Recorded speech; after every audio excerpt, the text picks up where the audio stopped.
What's going on, everybody? It's Alex from TCG Discussions, and we did it. We won with Budget King Piccolo deck profile. I went to the Gamer Dojo Locals playing a 3-round event and beat all my opponents who did best of one tonight due to time constraints. So I didn't even have like really good best of one side tech that I would normally like bring in. I just ran the deck purely as was, and we did it. This was the card that I got for winning. I was super excited because this is one more piece to Agrocin that next week I will have actually complete and done for you guys to profile on the channel. So look forward to that. I just can't express how excited I am that I got this card. But to give a quick tournament report, I played Soul Striker round one, beat it. Played against Majin Vegeta, beat it, which that can be pretty hard for King Piccolo. But there is a lot of good ways that you can play, and I already understood how to play against the deck before I went into it, so there's lots of things you can do to it. And then round three, played against the new Android 13 and went undefeated XO with Budget King Piccolo. So I'm going to profile it again for you guys and just talk about strengths of it. And yeah, so let's get into it. So side deck, this isn't even included, but I'll profile it for you guys at the end. So King Piccolo, we all know what this does. If you don't, you can check out my previous deck profile on this, which I suggest you do, because there, if you've never played King Piccolo, I describe everything that the deck does. So that's KP. So let's get on to the list. Play 4, King Piccolo, Dragon Ball Obsession. For the budget version, you have to play this at 4. Competitive, you might play this at 3, but honestly, like, this is a card that's just really good at 4 because it literally searches everything. It searches Unison, it searches Namekian, it searches Demon Clan. The only thing it doesn't search is your extra cards and your topo. Like, that's it. The fact that like it is nearly impossible for this thing to whiff. You'd have to like draw 5 consecutive really good cards, and then you can just Unison draw. So do whatever. But that card's really good. For Piano, we actually got Vermilion Bloodline packs for our tournament entry today on top of our TP entry, which is really cool. And so this was the guy that I got. But pretty standard for King Piccolo. 4 drum, pretty standard. 4 cymbal, pretty standard. And 3 tambourine, also standard. None of these ratios have changed at all. Drum just seems to be the MVP of the deck next to tambourine. Tambourine is your offense, and drums your solid defense. There's a kind of a skill curve to this deck. It is not as simple as like I'm bringing in battle cards. Like the fact that drum minus is something 10k means you can potentially stop 2 attacks. 1, the neg on it. 2, the combo on your leader. And then actually potentially 3 with the block again if you really have to. So there's just a lot of skill played in these combos. And I think that you kind of like need to understand like what your deck needs to be doing in each given situation. Like it is just not obvious that Symbol needs to be, like Symbol's a support card that comes in at the last minute when you don't have other pieces on board. And then helps your Unison, or you bring it in when your Unison needs help getting its markers back up. So, yep. That is our main Demon Clan lineup. And then we play 4 King Piccolo Time to Fight. This card's just straight ridiculous with Tambourine. Like, not much more to say. It also fetches you anything that you need, which is ridiculous. And this card comes down for 1 energy. It's a 20k swing. Gonna make Tambourine 40k swings twice, and then with your Unison, you just blow up the entire board. Like, blue just suffers to Tambourine with your Unison. So yeah, and and this makes it so much worse. And then the fact that Tamarine just is 40k just means the pressure you can put on is ridiculous. And then for Descent of the King, yeah, this unison's so stupid. So like against blue, he was playing Heroic Prospect Trunks. This card just kills it.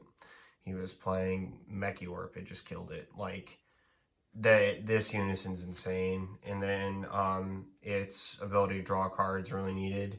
The Rejuvenate does come up, especially in those matchups that are super aggressive, like Majin Vegeta. Speaking of which, I finished Majin Vegeta, so again, look for a deck profile of that coming soon. We got 2 Piccolo Namekian Fortification. This is in place of our promo card. We never played it today, but it was still there if we needed to grab something from our life to our hand, and then use it to as part of our leader's ability to get more cards. Sometimes this helps turn on your super combos, which against a Majin Vegeta, a deck that aggressive, for example, you would want your super combos live. And I can kind of talk about at the end how you kind of like have to play against that deck. So I think I'm gonna like actually kind of do a little exposition at the end. To King Piccolo, Evil Dictator. Since you're not playing the new ruler card because it's the budget version, this card has to go to 2 at your deck. This card's ridiculous with Tamarine. Like, honestly, if I were to play a competitive build, I'd probably play this. The concept of winning harder is a really dumb idea.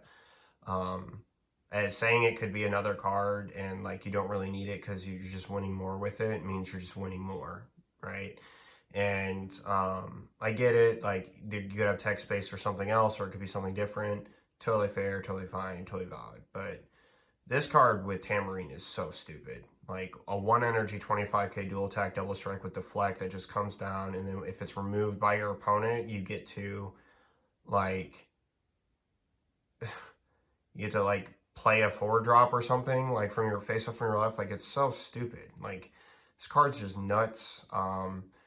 And like it cinched like 2 games today. Like this card just might be a card that even in the budget build you probably played at 3. Like if I could increase any card, it would be this one. He is just absolutely ridiculous. Next we play 4 Super Combo. Again, super good card.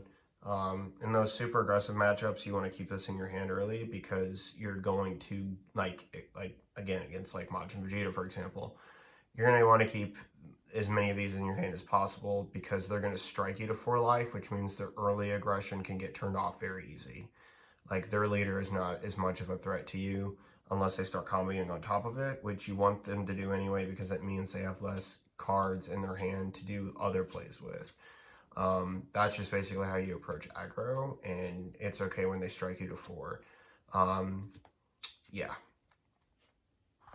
So, super combo is really good. Next, we played 4 Topo. I didn't even need to bring this down, even though I had 2 in my hand against Majin Vegeta. That's actually how, like, well, the deck played against it. But normally this card would come down and just end the turn on the spot because I mean, they just can't sacrifice those resources. Topo is really good. It's like stopping blue when they play like Obuni and go super wide, and buying your turn back. Like I always say this, like you just want to buy your turn, buy your turn, buy your turn. Buying your turn back in King Piccolo is a death sentence for your opponent. Like it is so bad if your opponent, you drop this and they can't stop it, they can't God Sealing it or do anything, which had happened in round 1. He God Sealing it, but I had 4 energy untapped, so I could play it again. And he can kind of play that one, and it's certainly going to get destroyed. He's going to get destroyed off it, which he did. And you know, this card buying your turn back and being a 20k beater is obscene. It's just obscene. Next, we played 4 Is That All You Got? For our extra cards. This card is really strong. Like it's super good. Like if you don't have Yamcha's Merciless Barrage, this card can literally fill that void. I can't express this enough. He like just being able to negate an attack and then -2 cards 15 means that like the drum play, you can essentially stop 3 attacks or just straight up kill battle cards. And again, really, really, really powerful card. Like so good. Not a battle card, extra card. Sorry, I'm kind of tired. We have 4 Attack of the Demon Clans. Because it's the budget version, you play 4 of this. But I kind of want to talk about this card for a minute because I've played both versions because I have the cards to play both. Attack of the Demon Clan is generally played at 2. A lot of people say in their lists that they would like to play it at 3. I playing this card at 4 say like that this card is actually ridiculous. The problem with assuring your kill curves is that you just don't see the cards properly to get into your life and then combo them off, right? You got to have the right resources to do it. These cards, though, act as a proxy for any demon clan. And that is extremely powerful, especially in the budget version, because it essentially means you're playing with 4 more copies of any demon clan you're missing or multiples of one that you need, like drum. And like, let's say I have 2 Attack of the Demon Clans in my hand, and I play both of them, and I pull out 2 drums. That's a 20k battle card that's just going to die, and then it's a 25k swing. Yeah, that cost me 2 energy, but I also just got 2 barrier blockers and killed one of your battle cards. So that trade-off is insane. This card, like, also just comes in. Instead of negating with "is that all you got," sometimes you can just assess a situation, get extra board presence with the barrier blocker or something else to set you up. So if it's like the last swing of the turn and you can kind of gauge that, you can just basically free play a tambourine because of this card. And it works great with Topo when you get to your 3rd energy because it's a flex option between the "is that all you got" and this card to be either, okay, I need to stop and stop 2 other cards, stop this attack, stop 2 other cards, or I can just outright play a drum or play something else that I need to the board. So really, really good. Next, we played 2 Secret ID.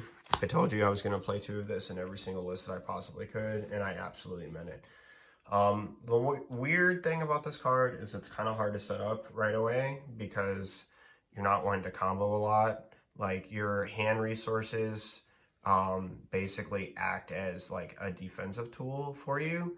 And I know that sounds like kind of like duh, but it's not as obvious of a duh as you'd think in this deck because in a lot of ways, there's lots of cards that you'd rather not combo with so that you could play them in your life with your leader effect and then get effects later and activate battle with your leader. So it's not immediately obvious that that's like kind of an interaction of getting cards in the drop area to play an overwhelm card like this. But once you finally do and you start playing like extra cards like Attack of the Demon Clan, this, especially between this card and Topo, this card gets set up so much faster, and those cards are such high impact cards that it's okay. Because when this card comes down, it's generally just doing ridiculous stuff. Like there was no Booney on the board today, and then there was no longer an Abooni or his tokens on the board today. And Secret ID also just acts as a free 25k beater, and that's really good as well for the deck because you have this option to do something to your opponent, put extra pressure on board, and it's not costing you energy.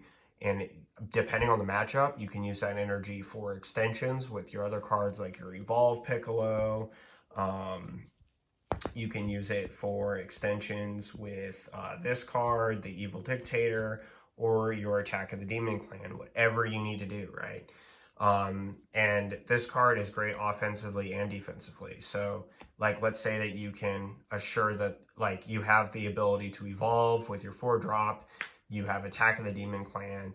This card comes down, messes their stuff up real quick. You swing, play Attack the Demon Clan, pull out Tambourine, evolve the 4-drop on top of your 1, activate the effect after you play your Tambourine, swing with it, get it to 40k, swing again, bring down the Evil Dictator. That's 2 energy, 2 40k swings, a 25k swing, a 20k swing, your leader swing, your unison swing probably on top of it, and the 2 25k double strike swings from Evil Dictator. Like, this deck can just explode, and Secret ID being a card that doesn't cost any energy and impacting your opponent in good ways, and on top of it being a beat stick, is just really good in the deck.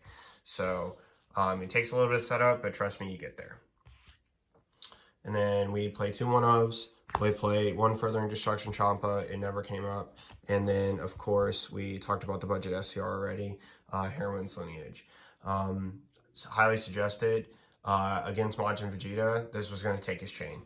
If I needed to, but I didn't need to. The game was just way over. So, yeah, I beat him. I drew it for my turn, and then I was like, yeah, this game's over. And I had so many cards on board, so many Demon Clan attacks. I think I swung like 9 or 10 times, and he had like 2 life left. So that was the end of that. I think he actually had 3, but still. 9 swings, and then 2 of them were double strikes from Piccolo. Is a little ridiculous. We're going to go over the side deck just so that you guys can kind of see where my head's at if you haven't seen my other deck profile, which I still encourage you to go check it out because I go into like more depths of what the cards do. So if you've never played this deck before, still go check that one out. So 2 Jiren and 2 SS Vegeta Exploiting Weaknesses. So the Jirens exist here to remove a card with barrier that's a real nuisance to you. This would be in matchups like against Invoker, and sometimes somewhat in the mirror if you need to get rid of the drums. It just really depends. It really does. But like, Invoker, for example, it is extremely pivotal that you get that card off the board because it just means the world that you don't have to deal with the Vegeta. And Exploiting Weakness is for decks that go wide because of its play effect to kill all cards 20k or less. It's not that you already don't have that ability inherent to your deck, but it just matters a whole lot more that you have extra options so you can leave your energy open, your opponent commits a card, and then it all dies. So this way you can not have to worry about trying to set up and put as much pressure on your Unison's -2 ability and make it weaker. Next, we play 2 Afterimage. This is for Victory Strike decks, or, if you just need a little bit more oomph on defense to get over the hump, Afterimage can come in. Again, it's a really good budget option. The replacement for this, competitive-wise, so these are replacements for Kaiokens, and this is a replacement for Fly the Grand Eagle if you have them, or don't have them, I should say. Next, we play 2 Denial of Hope. This is in place of Omen of Awakening, but it serves its purpose. You're going to bring this in against decks where like they're going to try a key play. Invoker, Majin Vegeta, this card can actually destroy them. There's just a lot of decks that this card can hit and do a relatively decent job of hitting them on the curve. 4 Brawler Crown of Retribution. This is mainly for blue, and yeah, it gets the job done. It serves the purpose pretty well. I really, really enjoy this card, and I think that it's, really, really good. Like, just honestly, like, really good all around. If you play against people who are going to have energy open, this card's just going to do stuff. So, and then 4 Master Roshi Martial Virtuoso. This is your replacement budget option for Violent Rays. If you have a Unison on the board, counterattack, play this card, and your opponent cannot attack with battle cards with 25,000 power or more for the turn. So this real and before you're like that card would never work. I've play tested against Red Brawly, and this card destroys them. It just does. Because one, they're doing half the job for you anyway, and it's about again buying your turn back. And this card just on the spot buys your turn back. And as for your them having violent rays between your leader, your unison, symbol, drums, like yeah, you swing so much. Like you swing so much. So yeah, this is a really strong card in the deck, and a really good budget alternative. I really tried really hard at coming up with a really good definitive list that I could bring you guys, and I just was like, going through list after list after list after list after list to find like consistent cards that people play, and did my best to bring you guys what I thought was a very comprehensive set of cards that kind of do the same thing of the cards that they played, but were very inexpensive. So I really hope that you guys enjoy this deck profile. Um, Let me talk a little bit about how to play against Majin Vegeta. There's two things that you have to do, and there's two different ways to play. And this basically works with King Piccolo for any aggro matchup, although certain other aggro matchups like Vegex get much easier to handle. So what do you have to do? If you win the die roll, the cards that you need to see 1 to 2 super combos, and you need to be trying to add them to hand off your 1-drop effect. It is okay that you tap out on the first 2 turns if you go first, because the limitations of attacks that they have on their second turn drastically decreases from 2 to 3. It's a huge drop off. Turn 3 is a completely different story. If you enter turn 3 tapped out in this deck, you are dead.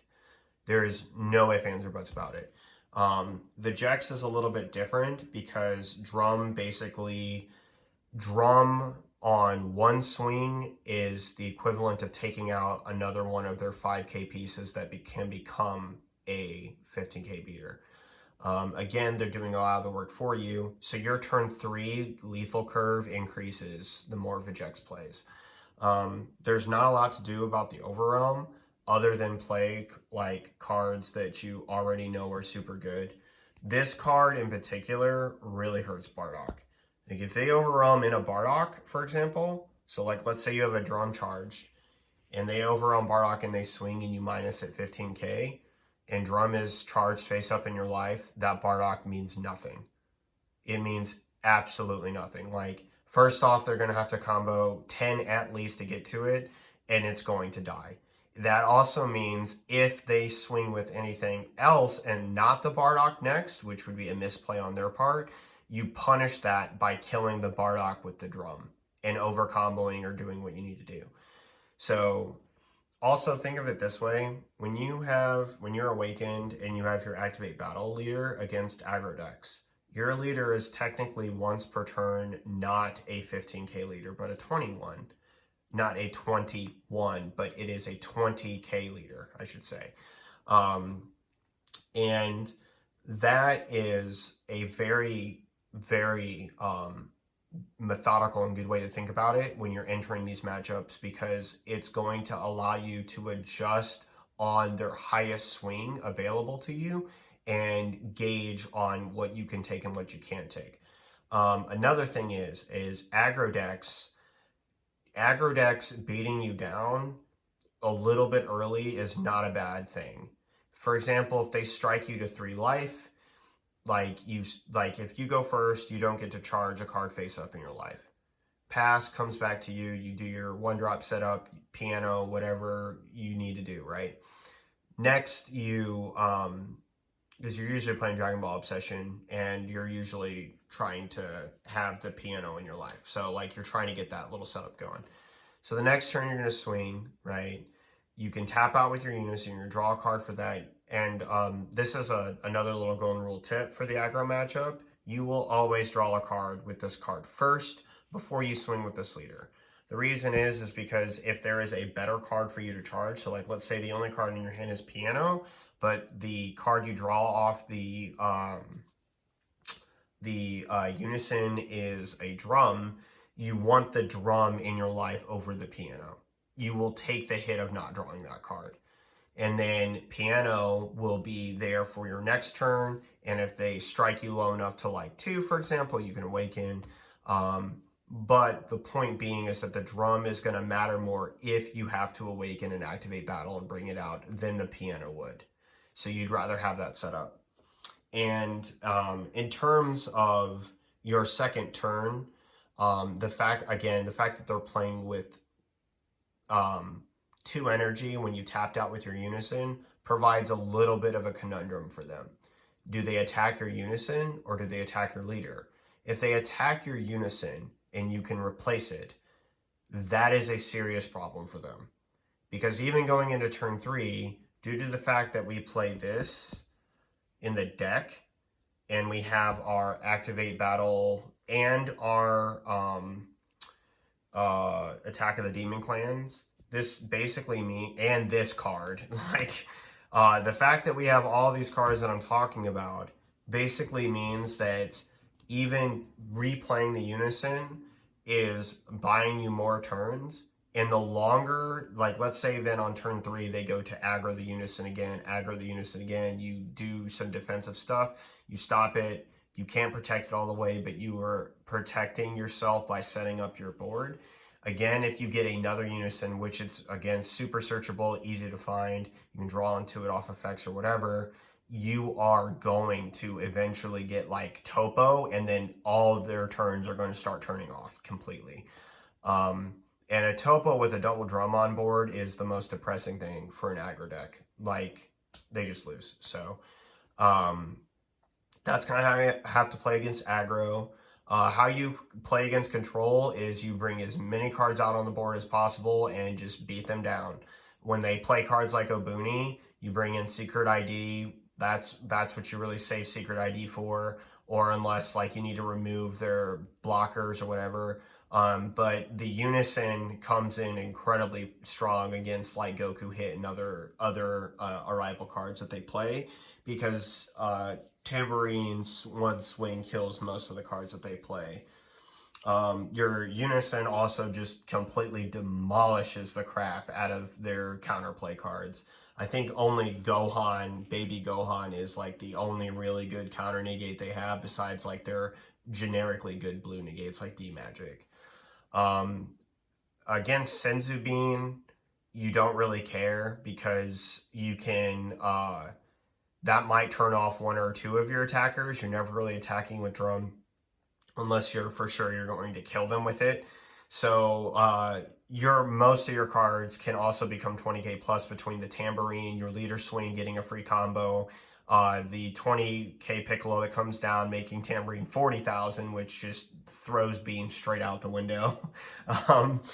And just various other ways that you can to combo to put on pressure. So you don't really worry about control that much, although they can be problematic if they're playing like Protector of the Earth, like SS4 Son Goku. That can be problematic. And there's other cards too, for sure, but overall, like against like SS4's Tragedy Overground, you get under that stuff so easy. You know, you can just kind of feel it out, but you'll end the turn before they start playing really good, meaningful, impactful cards against you anyway. Against green, you don't really care because you kind of just win, and Dormant's nice, but it doesn't do anything to you. And as far as hand control is concerned, it's kind of meh. Yellow, and yellow is something that you really have to watch out for, and I'll just be honest. Aggro Sin, not as much. You have the cards in the main and the side to deal with it. Between Topo, like if Aggro Sin's really in the danger of killing you, you do not charge a unison, you save your energy for Topo, because they cannot stop Topo. However, there is a huge problem in Mecha. And I haven't felt this effect personally, but after running the math on what it can do to KP, if they play the slug package, you immediately need to kill the slug. I can't stress it enough. Don't burn your hand so that you auto lose, but killing the slug is your highest priority. You are making them spend every defensive resource to keep that thing on the board because it shuts off piano, it shuts off your super combo, it shuts off symbol, and there's another card I think it shuts off. Shuts off piano, shuts off symbol, shuts your one drop here off because it says you can't add cards from anything other than your leader ability. And that, oh, it shuts off your unison. That is 20 cards in your deck that generate advantage that just stop working. So that is a necessity for you to attack and get over. Again, you play this. If you have to side, you play this and just kill the card immediately, and you don't have to worry about it. Yellow is the most dangerous for KP, especially with Nimbus, and just really good overall tools that it has to be able to do things against you. So that's it for this budget deck profile. I just want to do some exposition on kind of like how you need to play. I think that my experience with that is going to help you take this deck and run with it. I really hope you guys enjoy the tech pieces in it. I'm sorry this video was a little bit longer, but I also feel like imparting this knowledge and this deck is a really good thing because you can compete and it's not gonna like break your wallet by $500,000, $600,000, $700,000. It's just not going to, and you really can. I mean, I played 2 meta decks today and beat them both. Soul Striker's top many times, Majin Vegeta's won events, and Android 13 is yet to be proven. So, yep, that's it for this video. Thanks for watching. This is Awesome TCG Discussions signing off. I will see you guys next time.